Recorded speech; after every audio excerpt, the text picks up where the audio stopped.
Hello everyone, good morning to all of you. Myself Poonam and आज हम इस class में जो करने वाले हैं वो आपका वाटर से रिलेटेड आपका जो चैप्टर रहेगा। ठीक है, वाटर जो है वो आपके एनसीईआरटी में काफ़ी इंपॉर्टेंट फैक्ट इसके बारे में दिए गए हैं। तो हम जो आज क्लास में एसिड रेन करेंगे प्लस एनसीईआरटी के कुछ इंपॉर्टेंट फैक्ट हैं वाटर से रिलेटेड, वो करेंगे। देखिए, हम ये फैमिली एंड फ्रेंड ऑलरेडी कर चुके हैं, उससे रिलेटेड एमसीक्यू हम कर चुके हैं। तो ये हमारा वाटर का क्लास है, जैसे ठीक है। तो मैं हमेशा अपनी क्लास में पहले आपको थ्योरी कराती हूँ, फिर प्रीवियस ईयर क्वेश्चन भी आपके रहते हैं सीटेट के, और जो बाकी और एमसीक्यू जितने भी बन सकते हैं वो हम करते हैं क्लास में। तो let start the topic. First हम एसिड रेन करेंगे, देन हम कुछ एनसीईआरटी फैक्ट्स करेंगे। ठीक है, तो एसिड रेन बेसिकली क्या होती है? एसिड रेन जो है वो एक ऐसी रेन जिसमें एसिड प्रेजेंट होता है जो कि हमारे किसी भी लिविंग ऑर्गेनिज्म के लिए जो है बहुत डेंजरस होता है, वो होता है आपका एसिड रेन। तो एसिड रेन में एक नॉर्मल रेन जो है वो एसिड रेन में कैसे कन्वर्ट हो जाती है ये हम देखते हैं। तो अगर हम नॉर्मल रेन की बात करें तो कहीं ना कहीं थोड़ी बहुत एसिडिक वो भी होती है। कैसे होती है कि जो नॉर्मल रेन वाटर होता है, ठीक है, नॉर्मल रेन वाटर के अंदर अगर आप देखेंगे, जब ये वाटर के अंदर जो है वो कार्बन डाइऑक्साइड जब मिल जाती है तो ये किसके अंदर चेंज हो जाता है? ये आपका कार्बोनिक एसिड के अंदर चेंज हो जाता है। ठीक है, कार्बोनिक एसिड के अंदर चेंज हो जाता है, जो कि जिसकी पीएच वैल्यू जो होती है वो कितनी होती है? वो 6 होती है, जो कि क्या होता है आपका एसिडिक होता है। ठीक है, लेकिन ये उतना ज़्यादा डेंजरस नहीं होता जितनी कि एसिड रेन होती है। ये मैं नॉर्मल रेन की बात कर रही हूँ। अब नॉर्मल रेन जो है वो इतनी ज़्यादा एसिडिक कैसे बन जाती है जो कि हमारे लिए डेंजरस होती है? तो उसमें दो गैस प्रेजेंट होती है, सल्फर डाइऑक्साइड और नाइट्रोजन ऑक्साइड। ठीक है, कैसे? जब भी कोई फॉसिल फ्यूल हम बर्न करते हैं, क्या बर्न करते हैं? Fossil fuel. अब फॉसिल फ्यूल जो क्या होता है, जैसे आप कोई भी कोयला बर्न कर रहे हैं, कोई भी चीज़ को जब हम जलाते हैं, ठीक है, तो उसमें से जो धुआं निकलता है, ठीक है, फॉसिल फ्यूल बेसिकली कोयला वगैरह होता है, पेड़ पत्ते वगैरह होते हैं जिनको हम जलाते हैं। और इसके अलावा अगर हम कोई भी चीज़ जलाते हैं तो उसमें से सल्फ़र ऑक्साइड डाइऑक्साइड जो है वो गैस निकलती है। तो जब ये सल्फ़र, ठीक है, जब ये सल्फ़र डाइऑक्साइड एटमॉस्फेयर में प्रेजेंट वाटर प्लस ऑक्सीजन उसके साथ रिएक्ट करती है तो क्या बनाती है? ये सल्फ्यूरिक, ठीक है, ये क्या बनाती है? आपका सल्फ्यूरिक एसिड में चेंज हो जाती है। ठीक है, और ये सल्फ्यूरिक एसिड जो है बहुत डेंजरस होता है, जिसको हम बोलते हैं H2SO4। ठीक है, जो आपका क्या होता है? बहुत ज़्यादा डेंजरस होता है।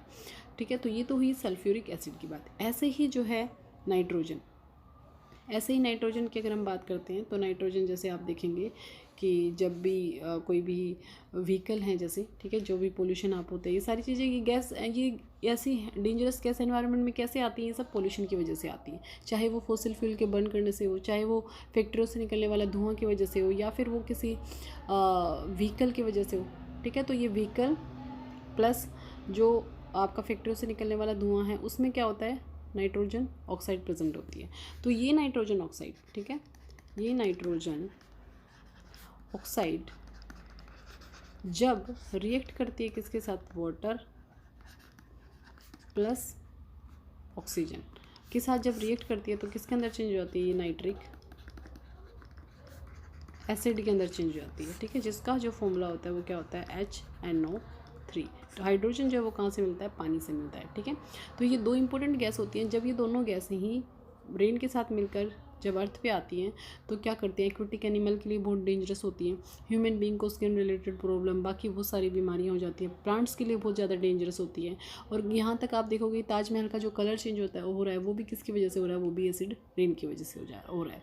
तो इम्पोर्टेंट है कि एसिड रेन से जो क्वेश्चन आपसे पूछे जाएंगे वो पूछे जाएंगे कि कौन से जो दो इसमें गैसेस जो प्रेजेंट होती है वो कौन कौन सी होती हैं? तो वो उसमें जो प्रेजेंट होती है वो आपके सल्फ़र डाइऑक्साइड और नाइट्रोजन डाइऑक्साइड। ठीक है, और जब ये एसिडिक बन जाती है तो किस में कन्वर्ट हो जाती है? नाइट्रिक एसिड, और दूसरी जो है वो कौन सी होती है? आपकी सल्फ्यूरिक एसिड। ठीक है, ये दोनों गैस जो हैं वो मिलकर किसके अंदर प्रेजेंट होती है? वो आपकी एसिड रेन के अंदर प्रेजेंट होती है। ठीक है, तो ये तो ही एसिड रेन की बात। उसके बाद हम देख लेते हैं आपका जो एनसीईआरटी के आपके बुक्स में दिए हुए हैं, क्या दिया हुआ है? ये आपका दिया हुआ है अल-बरूनी के बारे में। ठीक है, अल-बरूनी जो है वो कौन थे? अल-बरूनी जो है वो एक उज्बेकिस्तान से आए हुए ट्रैवलर थे। ठीक ठीक है, जो इंडिया में आए थे ट्रैवल करने, जैसे बाकी बहुत सारे वास्को डी गामा है, फरहान है, तो बहुत सारे ट्रैवलर इंडिया में आए हैं, उसी टाइप से जो अल-बरूनी भी क्या है, एक ट्रैवलर थे। तो अल-बरूनी की अगर हम बात करते हैं तो ये यहाँ के स्टेप वेल, जहाँ के जो पॉन्ड है उनसे बहुत ज़्यादा, वाटर सिस्टम जो इंडिया का था उससे बहुत ज़्यादा इंस्पायर हुए थे। ठीक है, तो ये क्वेश्चन ही पूछा जाता है कि अल-बरूनी जो है वो इंडिया में किस चीज़ से इंस्पायर हुए थे, तो किससे इंस्पायर हुए थे, यहाँ के पॉन्ड सिस्टम से बहुत ज़्यादा इंस्पायर हुए थे। जिसकी अगर हम बात करते हैं कि क्या किस टाइप के जो पॉन्ड थे उसमें चबूतरे बने होते थे। कैसे चबूतरे बने हुए थे, जैसे आने की सीढ़ियाँ अलग होती थी, जाने की अलग होती थी, इस टाइप की स्टेयर केस बने होते थे। ठीक है, ताकि भीड़ ना हो लोगों की, और इसमें जो आयरन की रोड लगी होती थी। ठीक है, तो ये स्टेटमेंट से रिलेटेड क्वेश्चन इसमें से पूछे जाते हैं। बाकी मैं जब प्रीवियस ईयर क्वेश्चन आपको कराऊंगी तो उस टाइम पे मैं आपको बताऊंगी कि कैसे क्वेश्चन जो हम इसमें से पूछे जाते हैं। तो प्लीज़ वो क्लास आप ज़रूर देखिए, MCQ की क्लास काफ़ी इंपॉर्टेंट होती है। ठीक है, तो ये था अल-बरूनी के बारे में कि उज्बेकिस्तान से आए थे और यहाँ के पॉन्ड सिस्टम से, वाटर सिस्टम से जो बहुत ज़्यादा इंस्पायर हुए थे, जिसमें कि वाटर सिस्टम जिसको बावड़ी भी बोलते हैं। ठीक है, आप इसको बावड़ी के नाम से भी जानते हैं। तो बावड़ी क्या होती हैं, वही स्टेप वेल आप उनको बोल सकते हो। ठीक है, तो ये एक इस टाइप की सीढ़ी नुमा पॉन्ड टाइप का, और ये यहाँ पे जो चबूतरे होते थे जो कि आयरन रोड और रॉक से बने होते थे। ठीक है, तो ये अल-बरूनी के बारे में था। और अल-बरूनी की डेथ की अल-बरूनी जो है, this stamp come out in 1973, 1000 year after his birth. उसके बर्थ से जो है 1973 में ये आपको जो है ये 1000 साल बाद में ये स्टैम्प मिली थी, जो आपको दिख रही है यहाँ पे। ठीक है, तो ये भी कई बार पूछ लिया जाता है।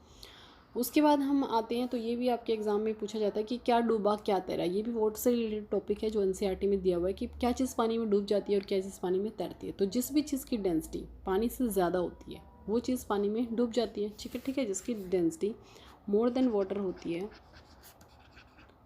मोर देन वाटर होती है, वो क्या होती है, पानी के अंदर डूब जाती है। ठीक है,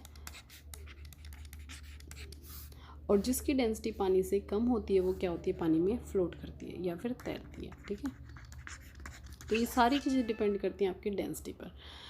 ऐसे ही जैसे क्वेश्चन पूछा जाता है कि लेमन जो है वो पानी के अंदर, नॉर्मल पानी के अंदर लेमन जो है वो डूब जाता है, लेकिन सॉल्ट वाटर के अंदर नींबू जो है वो पानी में तैरता है। क्यों? क्योंकि जो सॉल्ट वाटर होता है उसकी डेंसिटी नॉर्मल वाटर से ज़्यादा होती है, इसीलिए सॉल्टेड वाटर में जब हम लेमन को डालते हैं तो लेमन जो है वो डूब जाता है, जबकि नॉर्मल वाटर जिसकी डेंसिटी कम होती है उसमें वो फ्लोट करता है। ठीक है, तो ये थी कुछ NCERT के आपके फैक्ट और वाटर से रिलेटेड। बाकी हम नेक्स्ट क्लास में करेंगे। I hope you like this class. If you like it then please like, share and subscribe, और thank you so much for watching. Bye bye.